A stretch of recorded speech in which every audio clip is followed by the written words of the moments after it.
Monday morning, I walked into work thinking it'd be business as usual. Coffee, pipeline check, weekly kickoff.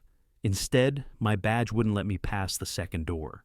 A security guy waved me to the side and said, "Deanna in HR needs to see you." No explanation, just that. Deanna was already sitting in one of the tiny glass conference rooms near the lobby. Next to her sat Travis, my new manager, just 3 months in, with his overgroomed beard and the kind of handshake that felt like a trap. I stepped inside, closed the door, and sat across from them. Deanna smiled, polite but cold. "Thanks for coming in, Riley. We're going to keep this brief." She slid a thick folder across the table. "There's been an internal review of your sales numbers. We're seeing consistent discrepancies between your submitted data and what's in the system." I didn't say anything, just stared at the folder. Travis leaned forward, resting his elbows on the table like he was trying to look empathetic. "We ran a full audit. It looks like there's been some inflation. We take this seriously." I looked back at Deanna. She already had a pen ready. "We're offering you 2 weeks severance if you sign and exit today." Quietly. That was it. No questions, no warning. 6 years in that chair, I'd built the entire Northern Territory from scratch, doubled our numbers in 3 states, trained half the current team. And this guy, this smug little climber who just slid into the manager role, was tossing me like yesterday's trash. My hands didn't even shake. I reached out and pulled the folder toward me, flipped the first page. Legal boilerplate, severance language, non-disparagement clause. I smiled. "Before I sign," I said, reaching into my bag for my phone, "let me show you something real quick." Travis sat back. Deanna's expression flickered. I opened my email, scrolled, and tapped into a private folder. Every day I closed a sale, I blind copied myself on the submission. Timestamps, attachments, daily logs. I've been doing it for years. Their faces dropped. "Let's take a look at what actually happened to my numbers, shall we? Quick note, before we start. How's your day going, and where are you joining from?" I turned my screen toward them and hit play on the first screen recording. The air in that room went dead quiet as I showed them the real data and who'd been in the system after hours. Deanna didn't blink.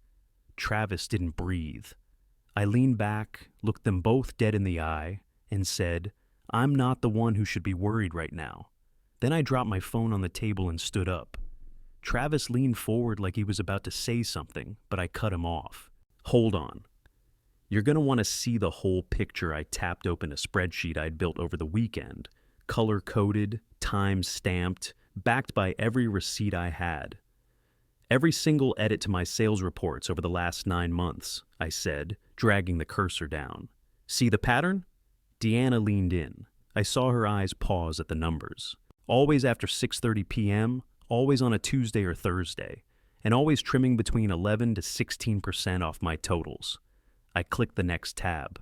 Now, here's Jason's numbers. Your golden boy. Somehow, his spike at the same pace, mine dropped. Like clockwork, Travis crossed his arms. "Are you suggesting, Jason?" "I'm not suggesting anything. I'm showing you math." And the timestamps. I pulled up the IP log export, recorded from our internal CRM system. Every user login, every session ID, every edit. "See that admin account?" I tapped the ID, t.barnes_admin_01. "That's your login, Travis. These edits weren't made from my machine. They were made from yours, from your office. Tuesday and Thursday nights." He laughed just once, fake, dry, defensive.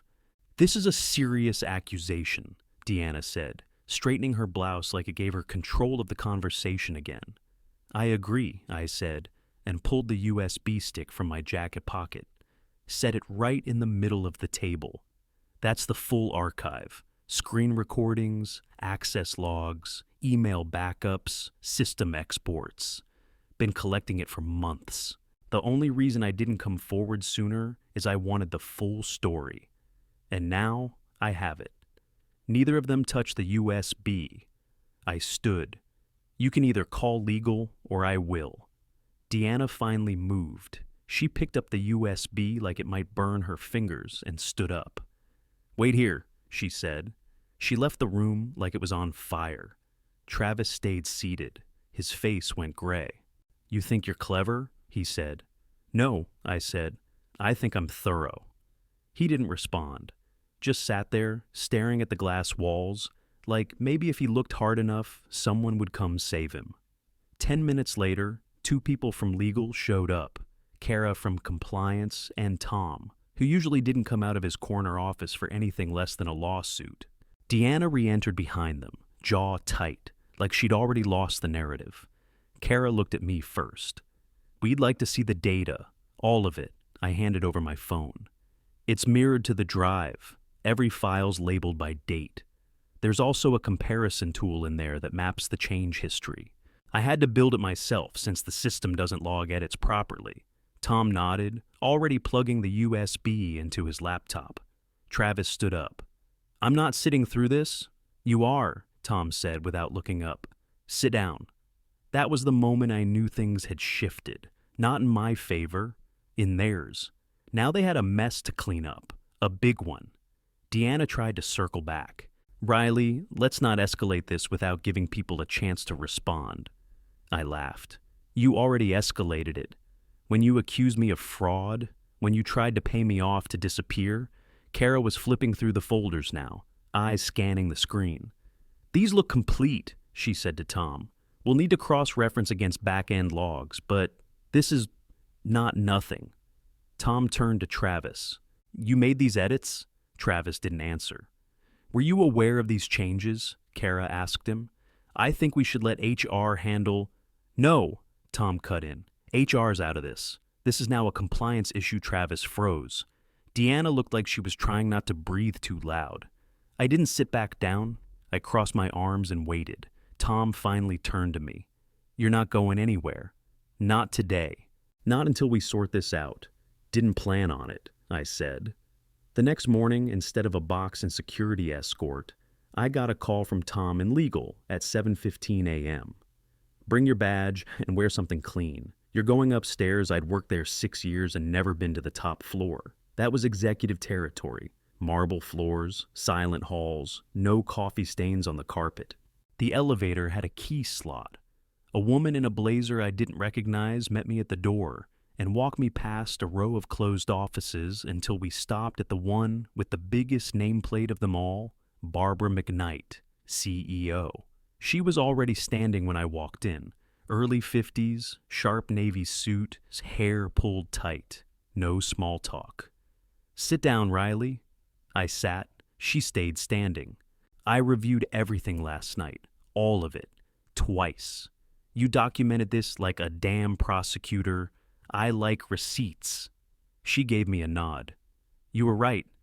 Travis was fired this morning." I didn't flinch. "Jason's promotion is under review. Turns out he got a little too cozy with access permissions and a little too comfortable assuming no one would ask questions." I raised an eyebrow. "Diana is suspended, pending internal investigation. HR's role in all this is being audited top to bottom." Then she finally sat, pulled open a drawer, and slid a folder across the table. Thinner than the one I got in the glass room, but heavier where it mattered. "This is a reinstatement offer. Full title restored. Back pay? We calculated $42,000 in commissions we can prove were siphoned. Probably more, but this is the number with clean paperwork behind it." I opened the folder. It felt surreal, looking at my own name printed next to Director of Territory Strategy. She kept going. "There's more. We're forming an internal ethics board. You'd have a seat. Advisory capacity. For now." I looked at her. "Why not just pay me to walk away?" Barbara didn't blink. "Because that's how this crap keeps happening. People like Travis float upward. People like you get pushed out. I want it fixed, not hidden." I tapped the folder. "What's the catch?" "There isn't one. You'll get pushback. Not everyone wants transparency, but I'm not running a frat house. I'm running a business, and you just showed me where the rot is." She didn't smile. I like that. I stared down at the offer again. I should have been celebrating, but all I felt was tired. The fight hadn't even really started yet. "I'll sign," I said finally. "Not because I trust you, but because I want to make sure no one else gets screwed the way I did." Barbara nodded like she'd expected that. "Good. You start today." Barbara said I started that day, and she wasn't kidding. By lunch, I had a badge reactivated, a new office, and a team of 4, 2 analysts, 1 sysadmin, and a sharp former rep named Tanya, who'd been pulled off the floor to help build what they were now calling the Integrity Framework. I called it what it actually was, a lockbox. We didn't waste time. First thing we tackled was access control. Too many managers had back-end logins with 0 oversight. That ended on day 2. We rewrote the permissions hierarchy from scratch. Rep data was now owned by the rep, not the manager. Any edit triggered an alert. Every edit left a name, time, and justification box. No more ghost changes.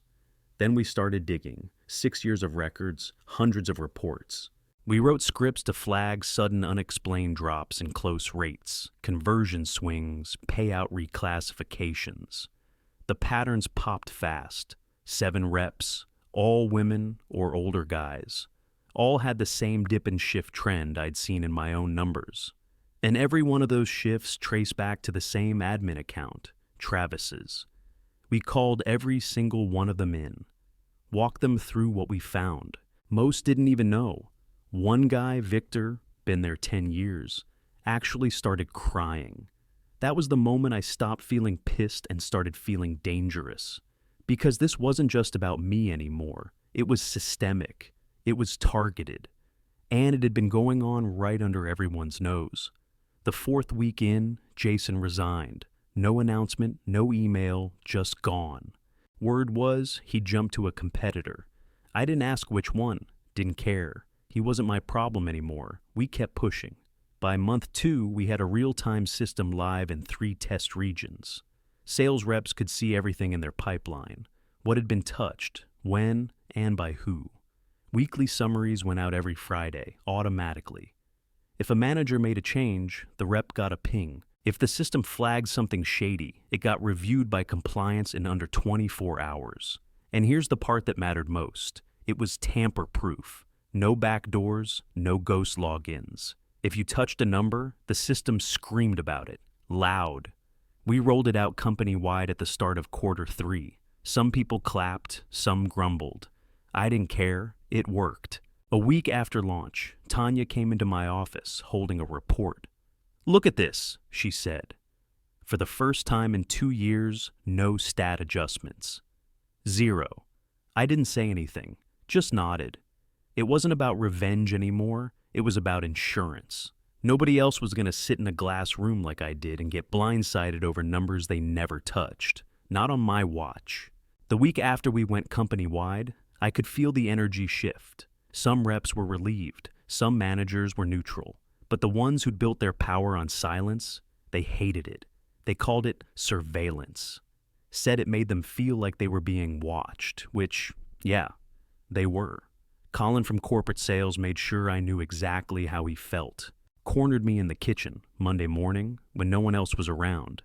He leaned against the counter like he owned the damn building and said, "You think you're some kind of savior? You just made this place a damn prison." I didn't even look at him. Just poured my coffee and walked out. But after that, the little test started. Leadership meetings where people interrupted me just to see how I'd react. Side eyes in hallways. My name left off email threads. A couple snide comments in Slack that vanished 2 minutes after they were posted. They weren't sure if I was bulletproof or just loud. So they started poking.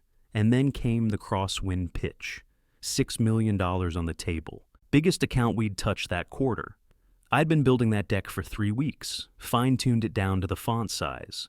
It was scheduled for 10:30 a.m. on a Thursday. I opened the deck that morning at 8:45 to give it one last polish, and my heart dropped. It was wrecked, charts missing, revenue projections reversed, client logos gone, my closing slide replaced with an old map of our 2019 sales structure, garbage, unusable. I sat there staring at the screen thinking, There's no way this was a mistake. I called IT. Told them I needed a version history and access log now. They jumped on it. 10 minutes later, I had my answer. The file was accessed the night before, 11:43 p.m., internal IP. Logged in under C. Harvey, sales dire. Colin. No hesitation, no doubt. He'd gone in after hours and gutted it. Thought he'd get away with it because I'd be scrambling and too proud to ask for help. He miscalculated. I rebuilt the core slides with Tanya's help. Cut half the data, made it tight and visual, rebranded the close. By 10:20, it was ready to go. When Colin walked in at 10:28, smug, holding a coffee, he didn't even realize anything was off, until he saw me sitting at the head of the table, with Tom from legal on one side, and the lead IT analyst on the other. I said nothing. Tom did the talking. "We've reviewed the edit logs," he said, "and we've already backed up the tampered version." Colin blinked like he didn't understand English. "This meeting is canceled," Tom added. "We'll be speaking with HR. You can go collect your things." Colin just stood there. Then he looked at me and sneered. "This isn't over." I smiled. "No, it's just getting started." He was gone before lunch. Colin was gone by noon. By Friday, 3 major clients were gone too. Turns out they weren't tied to the company. They were tied to him. Old school handshakes, private dinners, off-the-record deals. When he got the boot, they took their contracts and walked. The board panicked. There were emergency calls, late-night meetings. 2 board members resigned within a week. One of them sent an internal memo blaming destabilizing forces in mid-level leadership. I was the only name in that tier. Subtle, but not really. The press caught wind of it. Not the whole truth, but enough. One headline read, "Inside one company's experiment with toxic transparency." Cute. Morale dipped. Reps got quiet. Managers started second-guessing every move. A few even asked to roll back the alerts feature until things settle. I said no. If the system only works when it's easy, then it doesn't work at all. Still, I started wondering if I'd broken something we couldn't fix. Maybe they were right. Maybe I went too far. Then Imani walked into my office with a printed report and dropped it on my desk. "Thought you should see this," she said. She didn't wait for permission. She sat. I flipped through the numbers. Her region, South Central, up 27% over last quarter. No new headcount. No major client shift. Just clean leads, clean deals, clean tracking. "You know, I used to stay late to correct my numbers," she said, "because they'd always come back lower than what I submitted. I thought I was just bad at this job." She wasn't smiling, but her voice was steady. "That system you built," she said, "it gave me my job back." 10 minutes later, Tanya forwarded me her division stats, up 19%. No one was cheating. No one was padding. They were just finally working inside a system that didn't punish them for not having the right golf buddies. Turns out the clients we were gaining were better than the ones we lost. Fewer favors, more results. We had even landed 2 ethics-focused tech firms out west, contracts that never would have cleared the old network. I won't lie and say it felt good all the time. There were days I walked through the office and felt the tension like a tripwire. There were still whispers, still passive-aggressive comments from old managers who missed the shadows they used to hide in. But the numbers didn't lie. It wasn't perfect, but it was progress. The old guard was bleeding out. The new guard was building. And this time, it wasn't built on fear. It was built on facts. The numbers were strong, morale was steadying, and for the first time in months, the fires felt like they were out. Then legal called me into a meeting room and dropped a thick packet on the table. Travis Barnes versus eSmart Corp and Riley Danvers. He was suing both of us, me personally. The claim that I faked evidence, orchestrated a malicious campaign to destroy his career, and engineered a hostile work environment for my own advancement. His ask? $3.6 million. I didn't say anything at first, just flipped through the filing while Tom from legal filled the silence with legalese. He said the company's counsel was confident. Chain of custody logs, access records, IT audits, 3 sworn witness statements backing my timeline. The case was weak, but not nothing. Travis had hired a flashy outside firm, the kind with shiny websites and vague language about reputation defense. They were banking on pressure, noise, hoping I'd crack and settle just to get my name out of the headlines. I didn't settle. 2 weeks later, I sat in a downtown law office across from him in a deposition room. Same polished beard, same smug stare, just older now, slouched deeper in his suit. He barely looked at me when I walked in. His lawyer ran through the questions: my education, my job history, my notes, my files, my evidence trail. I answered everything straight, calm, no drama. Then they asked why I started documenting things in the first place. I leaned in, looked Travis right in the eye. My mom worked admin at a logistics firm for 16 years, I said. Her manager started tanking her performance reviews when she stopped working weekends. She got let go and couldn't prove a damn thing. No paper trail, no backup. I tapped the folder in front of me. I learned from her mistake. I wasn't going to let that happen to me. His lawyer started to speak, but Travis raised a hand, didn't say anything, just shook his head, like he already knew how this was ending. They wrapped up the deposition an hour later. He dropped the suit 2 weeks after that. No apology, no settlement. Just a bland one-line notice from his lawyer saying plaintiff withdraws all claims without prejudice. But the damage was already done, to him. Rumor was he'd applied to 6 different firms since getting fired, didn't get a single callback. About a year after Travis folded, Barbara called me into her office again. She didn't waste time. "We want you on the board," she said, "ahead of accountability and ethics." I just stared at her. "I thought I already had a target on my back," I said. "You still do," she replied. "Might as well give you a bigger title to go with it." I took the seat. First meeting was chaos. Half the board respected me, half barely hid their resentment. They all knew why I was there, to break up their boys' club. At my second meeting, I pitched something no one saw coming.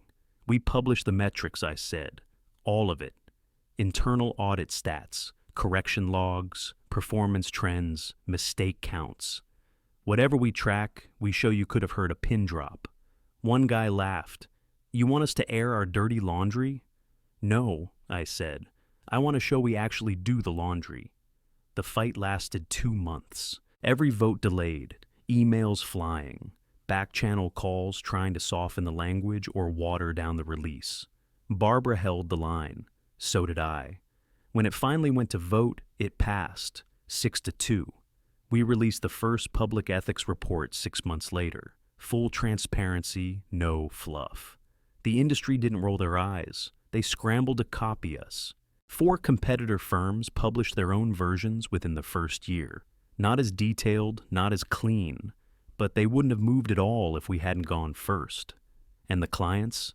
Oh, they noticed? We started getting calls from companies we'd never even been in the room with. Big ones. National contracts, tech firms, universities, NGOs. Not because we were the cheapest, because we were the cleanest. Then I got the email. Subject line: "I think this is happening to me." It was from a woman named Erin, mid-level logistics analyst at a tech firm in Colorado. She wrote, "I saw your ethics report. I think my boss has been altering my KPIs before they go to the regional VP. I've got screenshots, but I don't know what I'm doing. Can you show me how to build a real case?" I called her that night. She sounded like I did a year ago, pissed, tired, and alone. I walked her through everything: tools, timing, documentation, what to watch for, what not to say too early. We were on the phone for almost an hour. When I hung up, I just sat there. Felt like the first time I'd fully exhaled in months.